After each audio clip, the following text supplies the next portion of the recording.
Hello प्यारे बच्चों, एक बार फिर से आपका स्वागत है एक नई कहानी प्याज के बदले में। तो पहले हम इन शब्दों के अर्थ जानते हैं। पहला शब्द बदला। बदला यानी कि आप उसे पहले से जानते हैं, गुस्सा भरा जवाब, जिसमें कि बहुत ही इंसान का ऐसे होता है कि एकदम गुस्सा होता है कि भाई मुझे उससे क्या करना, बदला लेना है।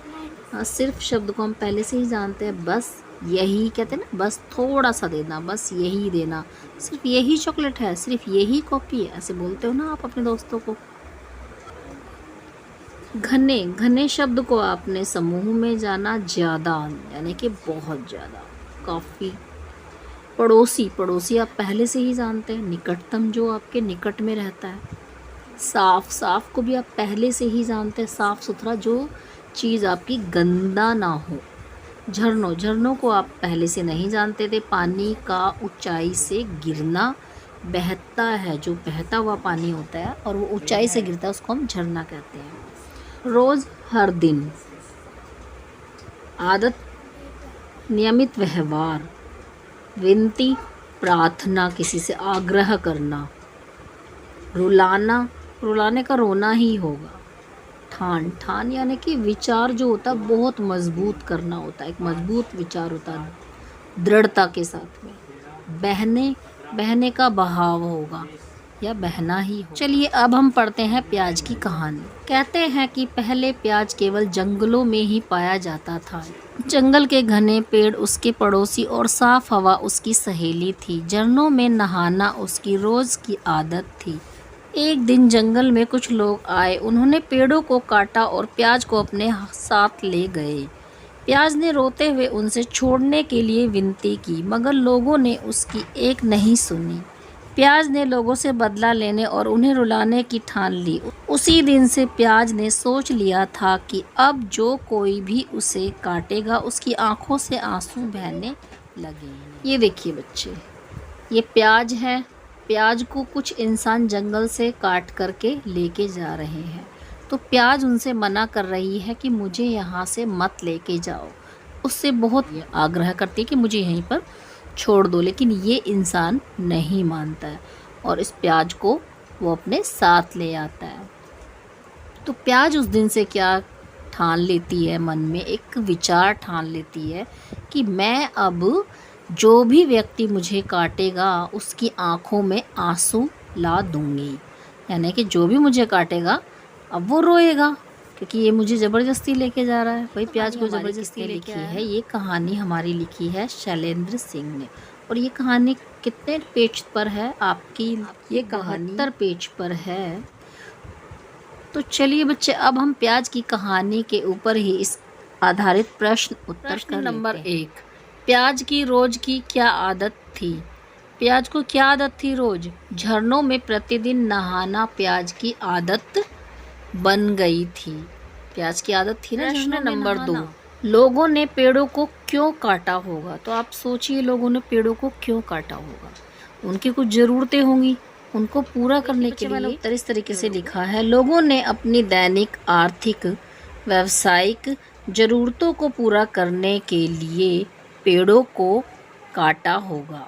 तो बच्चों, सबकी ज़रूरतें अलग अलग होती हैं। कुछ की ज़रूरतें क्या होती है कि लकड़ी को काट करके ही वो उनसे भोजन बनाते हैं, कुछ उनसे बेच के पैसा प्राप्त करते हैं, और कुछ क्या करते हैं कि वहाँ जंगलों को काटते हैं इसलिए ताकि वहाँ पर फैक्ट्री या फिर मिल, या हो सकता है कि कुछ बड़े हॉस्पिटल होते हैं, उद्योग धंधे वहाँ पर स्थापित कर सके, ताकि इन सब लोगों की ज़रूरतें पूरी। आपने देखा होगा कि पेड़ों से ही हमें कपड़ा, कागज़, सब चीज़ हमें पेड़ों से ही मिलती है, इसीलिए पेड़ों को काटा जाता है। तो पेड़ों से हमारी बहुत सारी दैनिक ज़रूरतें पूरी। प्रश्न नंबर 3, यदि प्याज को जंगल से नहीं लाया जाता तो क्या होता? आप सोचिए, अगर वो इंसान प्याज को जंगल से काट कर नहीं लाते तो क्या आज हमारे बीच में प्याज होती? नहीं होती, नहीं होती ना। यदि वे लोग जंगल से प्याज को काटकर नहीं लाते तो प्याज सबसे अपना बदला नहीं लेती। वह जंगल में मस्ती से रहती ना, वो फिर हम लोगों से बदला थोड़ा ना लेती।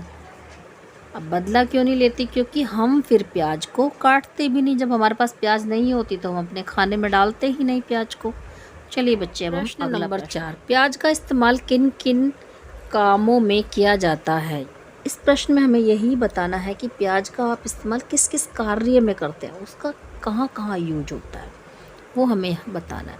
सबसे पहले तो आपको पता है कि आप खाना बनाने के लिए करते हैं, सब्जियां बनाने के लिए यूज़ करते हैं। उसके बाद आप अचार बनाने के लिए यूज करते हैं, चटनी बनाते हैं तब भी आप प्याज डालते हैं, सूप बनाते हैं तब भी आप प्याज डालते हैं, पकोड़े बनाते हैं, और क्या होता है, प्याज की सलाद भी होती है, पुलाव होती है, अब किसी भी प्रकार की पुलाव हो उसमें भी प्याज डालते हैं। और आजकल क्या चल रहा है, आजकल है आपका समर सीज़न यानी कि गर्मी में हम लू से बचने के लिए भी प्याज का इस्तेमाल करते हैं। चिकित्सा के लिए भी हम प्याज का इस्तेमाल करते हैं। चिकित्सा में हम बहुत तरह के चिकित्सा करते हैं, जैसे कि मान लो अगर किसी को स्किन की प्रॉब्लम है, किसी को हेयर फॉल की प्रॉब्लम है, वो सब अलग अलग चिकित्सा में आ जाती हैं। तो इससे हर तरह की चिकित्सा में प्याज का रस का यूज किया जाता है। कीटनाशक दवाई के रूप में भी हम प्याज का यूज़ करते हैं। आप प्याज के रस को आप अपने पौधों पे छिड़किएगा, आपके जो छोटे छोटे कीड़े होते हैं वो वहाँ से मर जाएंगे और आपके घर में मच्छर भी कम आएंगे। तो बच्चों, ये तो थे प्याज के कितने अच्छे कार्य जो शायद हमें पहले से नहीं पता होगा। कुछ बच्चों को शायद इनमें से आधे काम पहले से पता होगा कि प्याज की क्या क्या काम है। तो बच्चों, आपको आज पता चल गया कि प्याज की क्या क्या काम है, कितने काम की प्याज है हमारे लिए। चलिए बच्चे, अब हम करते हैं प्रश्न। प्याज काटते समय आंखों से आंसू क्यों बहते हैं? किसी से पूछकर आपको ये उत्तर लिखना है। आप अपने घर में किसी बड़े भाई बहन से, मम्मी पापा से, किसी से भी पूछ के ये उत्तर लिख सकते हैं। एक कारण तो आपको पता होगा कि प्याज जब हम काटते हैं तो आंखों से आंसू क्यों आते हैं। तो सबको पता होगा कि आंखों में क्या होता है, जलन होती है। आपने देखा ना, मिर्ची सी लगती है। अगर मम्मी प्याज काट रही होती है तो बच्चे तुरंत कहते हैं, मम्मी प्याज यहाँ मत काटो, हमारी आंखों में आंसू आ रहे हैं, कहते हैं ना आप लोग। तो मम्मी वहाँ से हट जाती प्याज काटते हुए, क्योंकि प्याज की जो गंध होती है ना, वो चारों तरफ बहुत तेज़ी से फैलती है और उससे आँखों के ऊपर बहुत प्रभाव पड़ता है और एकदम से आंसू आने लगते हैं। देखिए, मैंने इस तरीके से उत्तर लिखा है। देखिए, 2 रीज़न दिए मैंने। प्याज में एक रसायन होता है। देखिए, प्याज में रसायन प्रोपेथियल एस ऑक्साइड नाम का रसायन की वजह से हमारी आँखों से आंसू निकलते हैं, जिसके कारण हम रोते हैं।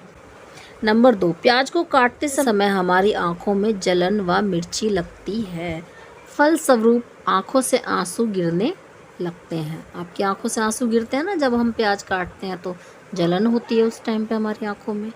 और एक क्या होता है इसके अंदर, रसायन। आशा करती हूँ कि बच्चों ये वीडियो आपके लिए काफ़ी हेल्पफुल हुई है और ये वीडियो आपको काफ़ी पसंद भी आएगी। अगर आपको मेरी कहानी अच्छी लगी है और ये वीडियो भी अच्छी लगी है तो प्लीज़ आप वीडियो को लाइक कीजिएगा, और जो बच्चे चैनल पर नए हैं वो चैनल को सब्सक्राइब जरूर कीजिएगा। वीडियो को लाइक करने में आप कंजूसी ना कीजिए। तो मिलते हैं बच्चों फिर से एक नई कहानी में।